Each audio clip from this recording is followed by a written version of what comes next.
TA to a maths lead, what's one takeaway from you? The power of children enjoying learning and feeling successful. If you make children feel successful through praise, through kind of pitching the learning at the right level, the progress that they can achieve is amazing. Welcome back. It's another School of School podcast.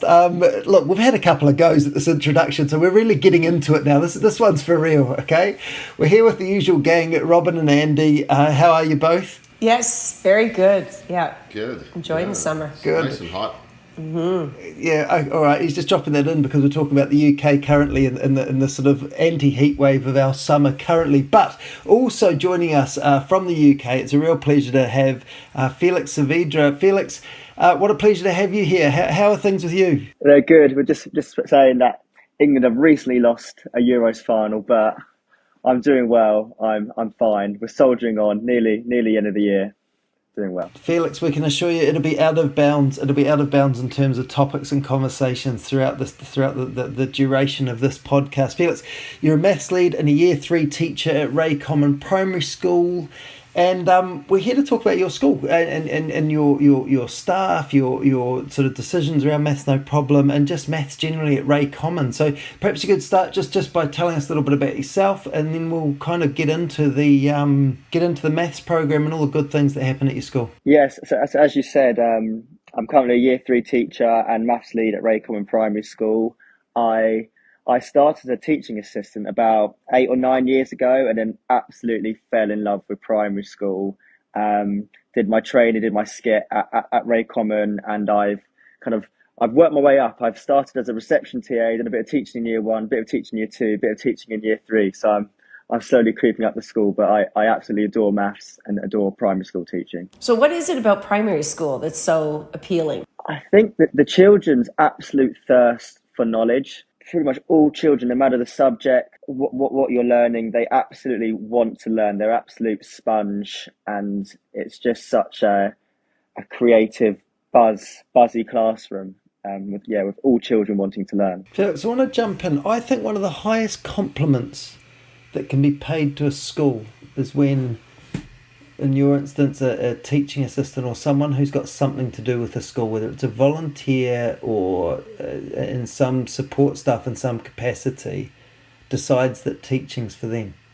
I've noticed that in some of the schools that are the ones that I consider, if you like, the best schools, and what I mean by that is the ones that I would sharpen my elbows and get other parents out the way to get my children into and all that sort of stuff, is the fact that you've seen something that has it's basically changed your trajectory of life, really, because you're going into an amazing profession. What is it about Wray Common? What is it about, and you might associate this back to maths, but also just more generally, what is it about the school that you decided, yeah, this is for me. This is I'm going to commit time to become a teacher? I would say we definitely have a child-first approach. So by that I mean every decision we make, everything we do, it's always, is that the best for the children? So child first approach, definitely. And there's definitely, whenever I go to other schools, you kind of really see there's a buzz at Wray Common. There's so much talk, there's so much engagement going on, so much enthusiasm in the learning. It's if you walk into a maths lesson or any lesson, it's very rarely everyone's quiet with their heads down. It's lots of collaborative learning. Everyone's really, really enjoying their learning. So I would say those are the main sort of key standouts for me. And is that something that you've found has grown alongside and you've seen the benefits of it? I guess when it first happens, there's that general buzz, but then you start to see the actual impact of that. So it's not just and you're not suggesting this for a second, that it's just like it's a nice thing to have, but actually that you're seeing tangible outcomes based off that approach? So attainment's pretty strong at Wray Common. So there's probably lots of reasons why attainment's strong, but I would definitely say good engagement definitely is has a strong relationship with strong outcomes and attainment. So I think children enjoy their learning, and we do pupil voice and child surveys that shows children enjoy their learning, and there is strong attainment. So I think there is a correlation there, yeah. And so tell me, Felix, when you started as the TA, Wray Common was already using Maths No Problem? So it was being implemented that very year, I believe. So yeah, we've been using it for about 8 or 9 years. We started using it. And so you've known nothing different? Is that kind of...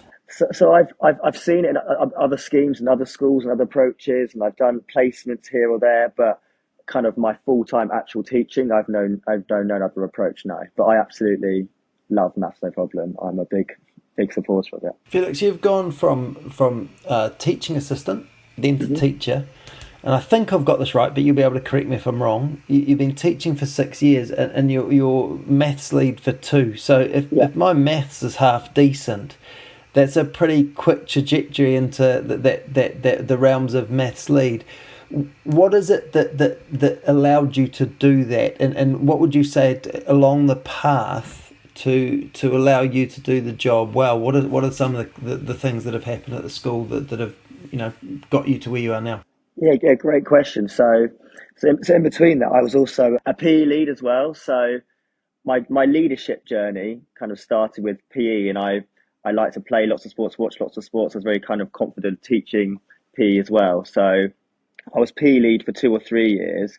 I always absolutely loved teaching maths. We had a very knowledgeable and amazing maths lead, and she was moving on. I felt like I wanted to go for the position, but I equally felt underqualified as well. But I did a kind of leadership course called Shine, which kind of totally helped me and supported me with the leadership side of the role. So I went for it. I felt like I was quite knowledgeable. I felt like I had a passion for the subject, and I felt like I had some leadership skills, but I definitely did feel underqualified. But I guess when you start a new role, you always do feel slightly underqualified. But now I'm 2 years in. I'm not saying I'm an expert by any means, but I definitely do feel much better than when I started, yeah. And so is there anything that you feel is particularly important? I mean, I don't know what your turnover is like in terms of your teachers, but you have a new teacher come on board. What's the first thing you'll do in terms of maths to get them up to speed and knowledgeable about, maybe they're learning Maths No Problem for the first time? Yeah, great question. So we have, if there's a new staff, we have an induction day where myself as the maths lead will kind of deliver an in-house our approach to maths at Wray Common and kind of share that with them. But also, kind of depending on funding and how many new staff we have, we also send them on the 3-day Maths No Problem CPD, and we sent two teachers this year who one was kind of a bit skeptical about Maths No Problem, and one was a bit unknowledgeable about it. And my God, both of them returned so immersed, so buzzing to teach Maths No Problem. And the person who was skeptical is now the biggest advocate. Then they delivered an inset and training on what they've learned, and it has impacted their practice and teaching, which is great. So obviously, so they come in, they're feeling more confident. They take the 3-day course, they're pumped, they're ready to go. And are you feeling more confident to set them loose in the classroom after this 3 days? Or do you think, okay, hold on, just one step at a time? It's still... I guess you kind of have to, don't you? I think you've got all this learning that you learn, and you wanna try it out. I'm not going to say that they're going to come back and teach a 10 out of 10 Maths No Problem lesson every single time, but some days it's going to go really well, some days it won't. But they're going to learn from the mistakes and learn from what goes really, really well and adapt their teaching kind of as and when. So what are some of the mindsets and things that they come in with? Like, so when we're talking about this one person in particular, but in general, like when a new teacher comes into your school and you say, oh, we do this at our school, what are some of the things that maybe they're coming in preconceived ideas or whatever they're coming in that... There's a few. Some are the layouts of the book. So that some people come in, right, we have to teach this method. This is the only method we can do. It's the target method. And I know Maths No Problem has very clear high ceiling, low floor. So we kind of have to explain, no, there are lots of methods, and some children would choose this method, some children would choose this method. And I know the book scaffolds certain methods, but if some children can't access that method, you are allowed to make your own adaptations. It's not just blindly following Maths No Problem, which is what some people think they have to when they come in. And I guess what the person was a bit skeptical this year, I think he was a bit worried that there was kind of the balance of conceptual and procedural understanding. Is it too much perceptual? Is it too much procedural? So kind of getting that balance of both going deep, but also kind of rote learning what you have to do. So I said that they're probably the main two, but people are normally very quickly to come on board. And what is it? So can you talk through what it looks like in your in your school? What does a math lesson look like? Typical math lesson. So we kind of got three kind of strands to our curriculum. We got our core lessons, we got our kind of fluency and gap plugging sessions, and then we got our intervention. So our core lessons. So we will normally start our lesson with either kind of a flashback or fluency starter, and then we will follow the maths no problem structure. So we will have the explore task where we kind of pose a problem, have lots of resources, lots of pair talk, and they go off and they explore a problem with multiple methods. And then we might stop them, right? What do you think about this? What do you think of this? And carry on going again. Lots of resources, lots of talking. And then we'll bring all the children back. We'll have a class discussion, bounce off lots of ideas, go through lots of methods. And then what we've actually added an extra step. What we do as well is very similar to the guided practice. We call it a hinge question, where we will ask a question and children have whiteboards. It's often multiple choice, and it's linked to the explore task. We read the question, right? Do you think it's this, this, this, this? And children write an answer on the board, and then that kind of helps you. Right, where does my lesson need to go? Do I need to go onto the guided practice? Do all children need to go into the guided practice? Does everyone go into the guided practice, but those three stay with me, or do I need to do more discussion? So it kind of helps your lesson progress with all children rather than leaving some behind. So we added that step in. And then we go on to the guided practice, which is a bit like the hinge question, because you can use that to gauge where children are at. And then we would then go on to the independent book work, and then we have our sort of mastery challenge as well at the end of the lesson. But I'm pretty confident, I can confidently say there is challenge throughout the lesson. It's not just we wait for the challenge to come at the end of the lesson. So I guess the only bit we come away from that I would like to do more sort of research and see it more is the journaling. We don't really do that so much at Wray Common, but all the other aspects of the maths no problem lesson are all there. You said that sometimes, you maybe just before the guided practice, you'll identify that some children maybe are not ready to go on to the guided practice. What happens then with with that group of children? So you might say, right, everyone else go on to the guided practice. You 4 or 5 children, you stay with me. We're going to do the guided practice together. Depends how long. If it's half the class have got the hinge question wrong, you're like, right, well, my modelling, my explanation clearly wasn't strong enough. I need to do another example.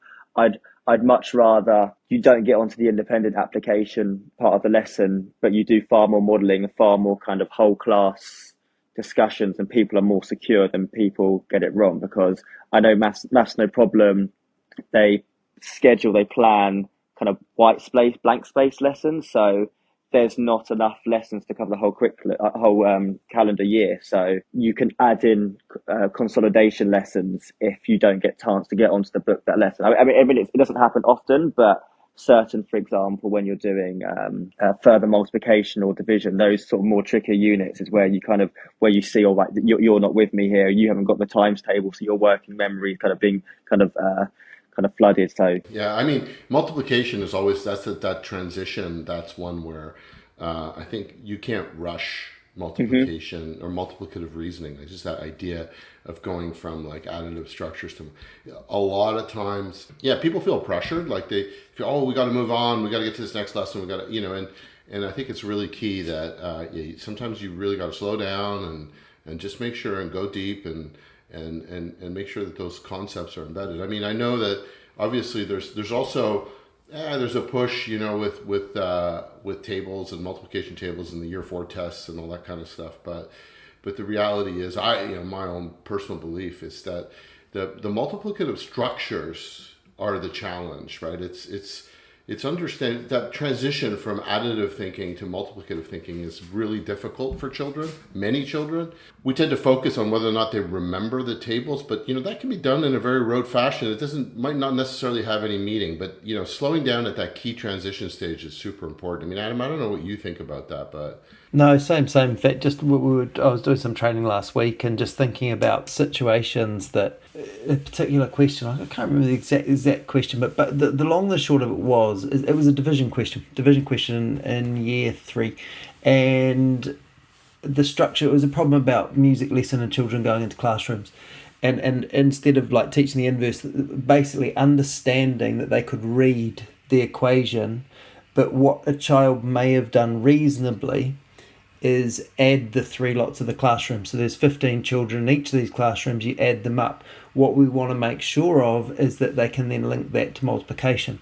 If we learn multiplication facts and we just learn them on their own, and the important part is the right response in response to the question, so I don't know, 2 times 4, the right response is 8, without any understanding, then those types of questions, like problems and situations that I've just talked about, can have the potential to become problematic if the child doesn't realise I can use this structure to answer more efficiently. And I think that there is a danger of it getting lost, of the structure getting lost, the ability to read and understand multiplication and division, and to be able to relate it to situations. If we just concentrate on a high degree of just the right response in a very rapid fashion, the actual application and being able to reason using those structures becomes more difficult. And I think too that there's a possible danger of a very rapid response giving the impression that there's a deep understanding of multiplication. And I would argue that they're very different practices, or they have the potential to be very different practices. So I think we need to wrap it up, but I'd like to ask Felix, Felix, maybe you could give us one takeaway you've had from your maths journey, from being a TA to a math lead.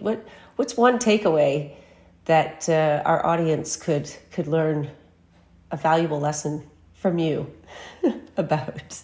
I think the power of children enjoying learning and feeling successful. I've had so many children who have come to me who think they're bad at maths, and when they think they're bad at maths, they don't give things a go. They don't talk to their learning partner. They don't get out the resources. They kind of just wait for the answer to appear on the board and try and hide behind somebody. But if you make children feel successful through praise, through kind of pitching the learning at the right level, the progress that they can achieve is amazing. So yeah, I think definitely making children feel successful and enjoy maths. That's perfect. That's a perfect way to end too. So thank you so much for joining us today. You're welcome. Thank you for having me.